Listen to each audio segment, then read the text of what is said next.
사람들은 겉으로 보이는 것을 중요하게 여깁니다. 그래서 상대방의 행동이나 언어나 옷차림을 보고 그가 어떤 사람이다라고 나름 판가름하려는 경향이 있습니다. 사람의 마음가짐이 어느 정도 겉으로 드러나기에 외모를 단정하고 깨끗한 옷차림을 하고 다니는 것이 다른 사람에게도 불편함을 주지 않고 어떤 공적인 자리에서의 예절로 여기는 것이 사회의 통념입니다. 그렇지만 겉모습이 깔끔하고 단정한 모습을 했다고 해서 그 마음까지 단정하고 깔끔한 것이 아니라는 것을 인간관계 속에서 우리는 알게 됩니다. 사기치는 사람을 보면 의외로 인상이 좋고 말주변도 좋습니다. 그렇게 해서 사람들에게 환심을 사고 좋은 이미지를 줍니다. 그렇지만 그 마음에 어떤 마음을 품고 있는지는 모릅니다. 사람은 함께 지내봐야 어느 정도 알게 됩니다. 좋은 첫인상이 그의 전부가 아닐 수 있기 때문입니다. 오래 지내보면 그의 허물도 보이고 그의 부족한 면도 보이지만 그럼에도 진국인 사람들이 의외로 많습니다. 이처럼 사람은 겉모습만 보고 판단한다는 것은 얼마든지 잘못된 판단을 할 수 있다는 뜻입니다. 그 속마음은 함께 지내봐야 알 수 있는 것이 사람입니다. 이 세상에는 완벽한 사람은 없습니다. 때로는 서로 부딪히기도 하고 갈등을 빚으며 서로를 조금씩 알아가게 됩니다. 이처럼 서로 부족한 면을 채워주고 채워가면서 서로 도움을 주고 받으면서 관계를 맺어가는 것이 또한 인간관계입니다. 오늘 본문은 예수님이 바리새인들과 서기관들과 논쟁하는 그런 내용의 후미 부분인데 오늘 7장의 1절부터 쭉 보면 그 갈등이 누구로부터 시작됐는가 하면 예수님의 제자들 때문에 그 갈등이 시작됐습니다. 논쟁이 시작됐습니다. 제자들이 씻지 않은 손으로 음식을 먹는 것을 보고 바리새인들이 예수께 묻습니다. 왜 당신의 제자들은 손도 씻지 않고 음식을 먹느냐라고 지적을 합니다. 그 당시에 정결 규정들이 있었습니다. 모세 율법을 생활 속에서 실천할 수 있도록 만든 규정이었습니다. 본래는 이 손을 씻고 먹는 것은 제사장들에게 정해진 정결 규범이었지만 이것을 일반 사람들에게도 동등하게 지키도록 했던 것입니다. 오늘날로 보면 이것은 위생상 좋은 규정입니다. 그렇지만 이 당시에는 위생보다는 조상적으로부터 내려오는 관습을 율법과 같이 지키도록 종교 지도자들이 그렇게 규정을 만들어 놓은 것이었습니다. 이들이 이 규정을 가지고 제자들이 씻지 않은 손으로 음식을 먹는 것에 대해서 시비를 걸자 예수님은 오늘 본문 위에 나오는 7장 6절부터 13절 내용들에서 두 가지 이야기를 하고 있습니다. 그 이야기를 요약해보면 7절과 8절에 이렇게 정리가 됩니다. 사람의 계명으로 교훈을 삼아 가르치니 날 헛되이 경배한도다 하였느니라. 너희가 하나님의 계명을 버리고 사람의 전통을 지키느니라. 이렇게 말씀합니다. 이 말은 사람의 계명을 지킨다면서 하나님의 계명을 버린다는 것이죠. 그 예를 예수님은 9절부터 13절에 이렇게 이야기하는데 그 내용이 이렇습니다. 부모를 공경해야 한다고 할 것 가지고 부모를 공경해야 할 것 가지고 하나님께 바친다는 명목으로 고르반이라고 한다는 것이죠. 고르반은 뭐냐면 하나님께 드리는 예물, 헌물이라는 뜻입니다. 이 고르반이라고 말하면서 부모를 공경해야 될 것을 공경하지 않고 하나님께 드리는 것이니 괜찮다. 부모를 공경하지 않아도 된다. 뭐 이런 식으로 생각을 하게 만든다는 것입니다. 부모를 공경하라는 내용은 십계명 말씀이 나오는 내용입니다. 그것을 저버리고 하나님이 더 크신 분이니 하나님께 바치는 것이 더 옳다라고 생각했다는 것입니다. 이 말은 인간들이 얼마나 야비한지 악한지를 말하고 있는 것입니다. 겉으로는 그럴싸하게 하나님의 이름을 포장해서 사람의 전통을 지키고 있었다는 것입니다. 하면서 예수님이 두 번째로 이야기합니다. 그 내용이 14절부터 23절의 이야기인데 여기 내용은 어떤 이 내용을 요약해 보면 사람이 씻지 않은 손으로 입안에 들어가는 음식이 더러운 것이 아니라 사람 속에서 나오는 생각과 마음이 더럽다는 것을 말씀하고 있습니다. 그 마음과 생각 속에는 어떤 것이 나오는가를 21절부터 23절에 기록하고 있는데 이렇습니다. 속에서 곧 사람의 마음에서 나오는 것은 악한 생각, 곧 음란과 도적질과 살인과 간음과 탐욕과 악독과 속임과 음탕과 질투와 비방과 교만과 우매함이니 이 모든 악한 것이 다 속에서 나와서 사람을 더럽게 하느니라. 이렇게 말씀하십니다. 이것을 우리 삶의 실제적인 것으로 좀 구체적으로 한번 말해보면 악함이 있고 우리 마음속에 분냄이 있고 혈기가 있고 비난이 있고 판단이 있고 정죄가 있고 복수가 있고 질투가 있고 시기가 있고 또 다툼이 있고 교만함도 있고 거짓이 있고 음란이 있고 신경질이 있고 우울함이 있고 열등감이 있고 우월감이 있고 두려움이 있고 불안이 있고 걱정과 슬픔과 낙심과 좌절 같은 이런 마음이 우리 마음에 있다는 것입니다. 이런 것들이 우리 마음에서 쏟아져 나온다는 것이죠. 왜 이런 것이 마음 어디서 나오는가?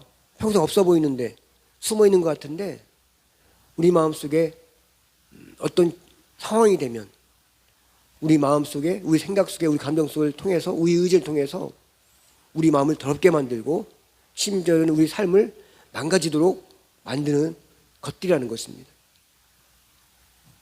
그래서 하나님은 우리의 행위를 보시고 의롭다라고 여기지 않는 이유가 바로 여기 있는 것입니다. 그 행동이 무엇으로부터 나온 것인지 어떤 마음에서 나온 것인지 아무리 행동이 선하다 할지라도 그 마음은 그렇지 않을 수 있기 때문이라는 것입니다.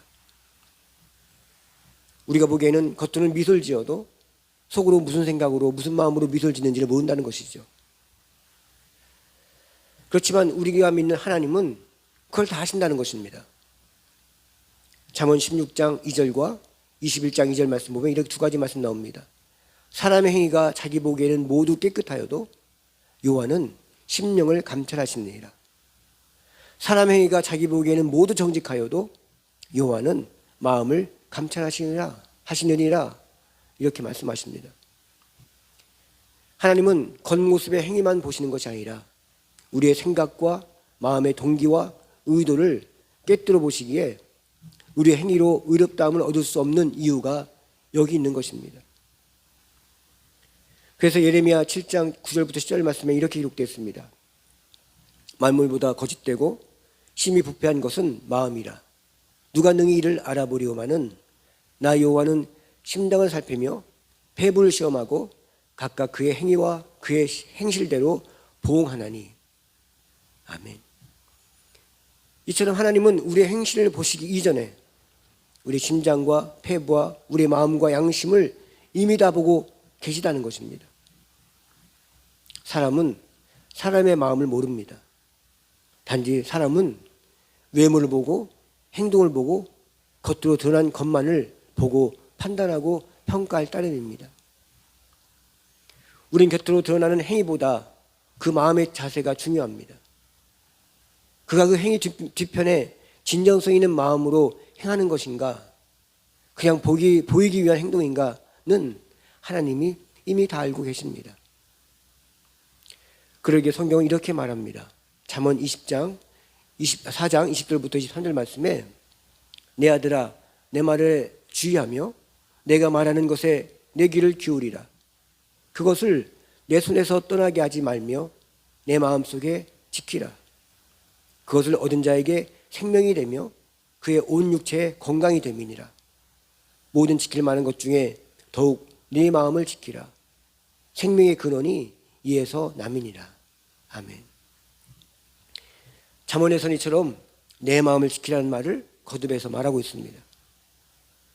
그렇다면 결론적으로 무엇으로 우리의 마음을 지킬 수 있는가라는 것입니다. 앞에서 말한 것과 같이 우리 마음에 나오는 더러운 것들부터 거기서부터 우리 마음을 지켜야 한다는 것입니다. 그것들이 우리 마음에 들어와 주인 행세 못하도록 마음속에서 싸워서 막아야 한다는 것입니다. 이런 것들은 우리의 의지로 애쓰고 힘쓰면 어느 정도 지켜질 수도 있습니다. 그렇지만 그러한 것들은 어떤 상황이 되면, 또 어떤 계기가 되면 또 다시 반복되어지고 이것이 계속 무한 반복이 된다는 것입니다. 우리의 의지만으로, 우리의 결심과 결단만으로는 결코 온전히 지켜낼 수는 없습니다. 그러기에 예수님께 구해야 합니다. 예수님께 도움을 청해야 합니다. 날 위해서 십자가에 죽으시고 나의 온갖 더러운 죄를 씻겨주신 예수님의 그 정결한 그 피로 우리의 마음을 덮으시고 품으시고 지켜달라고 기도해야 합니다. 우리는 예수님의 십자가의 죽으심으로 우리의 모든 죄는 이미 씻겨졌습니다. 그럼에도 사단 마귀는 우리 안에 훈련되지 못하고 다듬어지지 못하고 연습되지 못한 아직까지 남아있는 죄의 찢기들과 이의 습관들을 가지고 계속해서 우리 마음을 물고 늘어집니다. 또한 예전에 지었던 잘못된 행동들과 상처들을 자꾸 들춰내서 기억나게 합니다. 그래서 스스로 난 안 돼, 또 그럴 건데, 결코 편하지 않아, 내 마음은 구정물통이야, 이러면서 스스로 그런 생각을 하게 만든다는 것이죠. 누군가가 나의 감정을 휘저놓으면 예전과 똑같이 다시 더러운 찌꺼기들이 다시 올라온다고 스스로 생각하면서 스스로 난 구제불능이라고 포기하게 만들게 하는 것이 사단 마귀가 하는 계략인 것입니다. 이렇게 계속해서 사단 마귀는 우리의 양심이란 탈을 쓰고 기억이란 탈을 쓰고 우리의 옛적 잘못을 들춰내면서 우리의 마음을 들쑤셔 놓습니다. 그럴 때 우리의 마음은 낙심하면서 그래 난 달라지지 않아, 이런 생각들로, 부정적인 생각들로, 소극적인 생각들로, 낙심의 생각들로 사단 마귀의 속삭임 앞에 인정하려 한다는 것입니다. 그렇지만 우리는 여기서 스물스물 밀려오는 사단의 게임에 속아 넘어가서 안 됩니다. 그러기에 싸워야 합니다. 우리 마음속에 밀려 들어오는 어둠의 세력과 영적 싸움을 해야 합니다. 그러려면 영적 무기가 필요합니다. 그 무기가 무엇이냐 하면 그 무기는 하나님의 말씀입니다. 성경 우리에게 분명하게 말씀하십니다. 예수님께서 우리를 위해서, 나의 죄를 위해서 십자가에 친히 못 박혀 죽으셨습니다. 나의 죄는 예수의 십자가의 죽으심으로 이미 대속받았고 하나님은 예수 십자가의 권능으로 우리를 하나님의 자녀 삼으셨습니다. 그러기에 우리 삶의 주인은 이전에 하나님을 모르고 살 때 우리를 조종했던 사단 마귀가 아닌 내 삶의 참주인 예수 그리스도의 십자가로 나의 죄를 이미 갚아주신 하나님이 나의 아버지가 되시고 하나님과 화목을 이루어서 하나님이 나의 참주인이 된 것입니다. 고린도후서 5장 16절부터 21절 말씀에 이렇게 말씀하고 있습니다. 우리 한 절씩 한번 읽어보겠습니다. 그러므로 우리가 이제부터는 어떤 사람도 육신을 따라 살지 아니하노라. 비록 우리가 그리스도도 육신을 따라 알았으나 이제부터는 그같이 알지 아니하노라.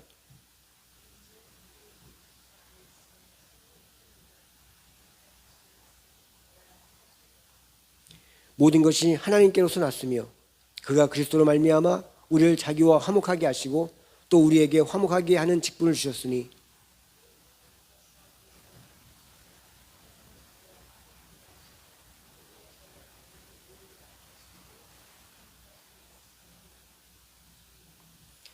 그러므로 우리가 그리스도를 대신하여 사신이 되어 하나님이 우리를 통하여 너희를 권면하시는 것 같이 그리스도를 대신하여 간청하노니 너희는 하나님과 화목하라.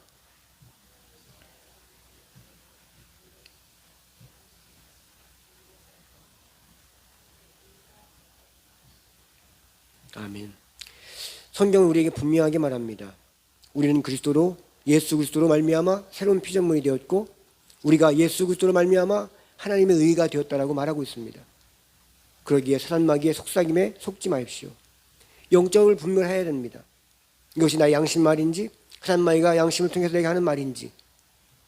사단 마귀의 말은 처음부터 끝까지 다 거짓이고 사기입니다. 하나님의 말씀, 성경에서 하고 있는 말씀을 아닌 것처럼 우리를 헷갈리게 만들고 혼돈하게 만들고 논리적으로 이야기해서 하나님 말씀이 잘못된 것처럼 이야기하는 것이 사단마귀입니다. 그러나 하나님 말씀은 결코 잘못된 것이 없습니다. 그의 말씀은 진리입니다. 그의 말씀을 순종하면 생명을 얻게 되고 그 말씀을 통해서 우리는 새롭게 수송된 하나님의 새로운 피조물이 되는 것입니다. 사단마귀가 해서 우리에게 생명 준 일이 없고 사단마귀를 따라가서 우리가 잘되고 번성하고 복받는 일이 없습니다. 혹시 하나님 믿지 않고 다른 죄악된 걸 해서 잘되고 풍성하다면 마지막에는 그것은 심판밖에 없습니다. 사단마귀에 속지 말아야 할 것입니다. 예수님의 십자가의 은혜가 나를 죄의 자리에서 하나님의 은혜 자리로, 저주의 자리에서 복된 하나님의 자녀의 자리로, 지옥과 인생에서 하나님 나를 세워가는 인생으로 바꾸어 놓았다는 사실을 믿음으로 인정하고 선포하고 예수 십자가의 은혜로 새롭게 된 마음을 놓치지 않도록 성령께 도움을 구해야 합니다. 우리의 마음으로, 우리의 의지로 지켜내고 이겨내 보려고 애를 써보지만 결국은 예수 그리스도의 십자가의 은혜만이 우리 마음의 최후 승자임을 믿고 순종해야 합니다. 우리는 우리 삶 속에서 늘 밀려드는 어둠의 생각들, 죄악의 거센 파도들을 이겨낼 수 있는 길은 예수 그리스도의 십자가의 은혜를 붙들고 믿음과 말씀의 순종의 방패대를 높이 세워서 우리 마음과 우리 삶을 지켜내는 것입니다.